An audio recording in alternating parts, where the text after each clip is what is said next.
तो कितने दिनों के लिए जा रही हो? प्लेट से एक और समोसा उठाते हुए दीपाली ने पूछा। यही कोई 8-10 दिन के लिए, सलोनी ने उकताए से स्वर में कहा। ऑफिस के टी ब्रेक के दौरान दोनों सहेलियां कैंटीन में बैठी बतिया रही थी। सलोनी की कुछ महीने पहले ही दीपेन से नई नई शादी हुई थी। दोनों साथ काम करते थे।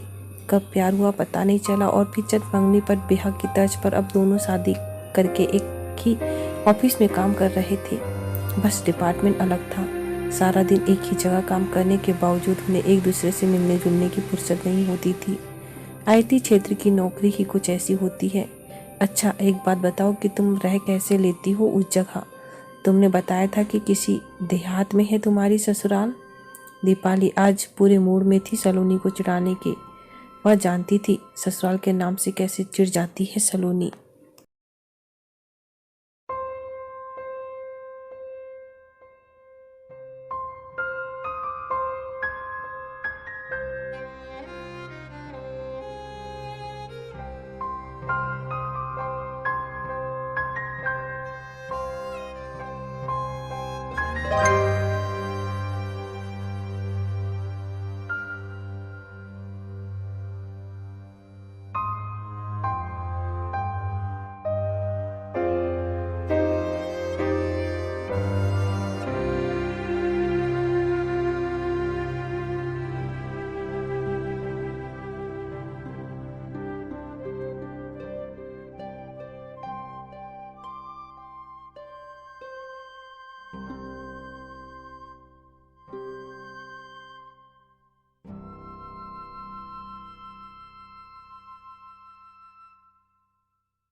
भैया के लिए जब उनका रिश्ता आया था तो यही फोटो भेजा था उनके घर वाले ने। कितनी पढ़ी लिखी है अवनी भाभी। सलोनी हैरान थी। अवनी भाभी डबल एमए है, वे तो नौकरी भी करती थी। उन्होंने पीएचडी भी की हुई है। शादी के कुछ समय बाद माँ बहुत बीमार पड़ गई थी। बेचारी भाभी ने कोई कसर नहीं रखी उनकी तीमारदारी में, अपनी नौकरी तक छोड़ दी। अगर आज माँ ठीक है तो सिर्फ भाभी की वजह से। तुम जानती नहीं सलोनी, भाभी ने इस घर के लिए बहुत कुछ किया है। वे चाहती तो आराम से अपनी नौकरी कर सकती थी, मगर उन्होंने हमेशा अपने परिवार को प्राथमिकता दी। सलोनी जिस अवनी भाभी को निपट अनपढ़ समझती रही, वह इतनी काबिल होगी इसका तो उसे अनुमान भी नहीं था। पूरे घर की धुरी बनकर परिवार संभालते हुए अवनी भाभी ने अपनी शिक्षा का घमंड कर कभी घर गृहस्थी के कामों को छोटा नहीं समझा था। सलोनी को अपनी सोच पर गलानी होने लगी। उसने आधुनिक कपड़ों और रहन सहन को ही शिक्षा का पैमाना माना था। अरे भाई, कहाँ हो तुम लोग? बिट्टू के स्कूल के प्रोग्राम में चलना नहीं है क्या? कहते हुए अवनी भाभी सलोनी के कमरे में आई। हाँ भाभी, बस अभी 2 मिनट में तैयार होते हैं। सलोनी और दीपेन हड़बड़ाते हुए बोले। बिट्टू को अपनी क्लास के बेस्ट स्टूडेंट का अवार्ड मिला। हर विषय में वह अव्वल रहा था। उसे प्राइज देने के बाद प्रिंसिपल ने जब माँ बाप को स्टेज पर 2 शब्द कहने के लिए आमंत्रित किया तो सकुचाते हुए बड़े भैया बोले, अवनी तुम जाओ, मुझे समझ नहीं आता कि क्या बोलना है। बड़े आत्मविश्वास के साथ माइक पकड़े अवनी भाभी ने अंग्रेजी में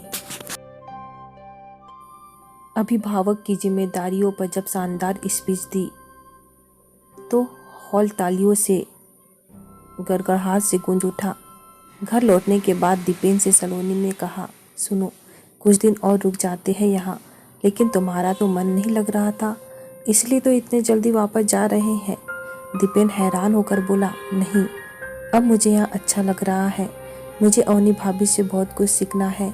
सलोनी उसके कंधे पर सिर टिकाते हुए बोली, वहाँ तो यह बात है, फिर तो ठीक है। कुछ सीख जाओगी तो कम से कम जला खाना तो नहीं खाना पड़ेगा।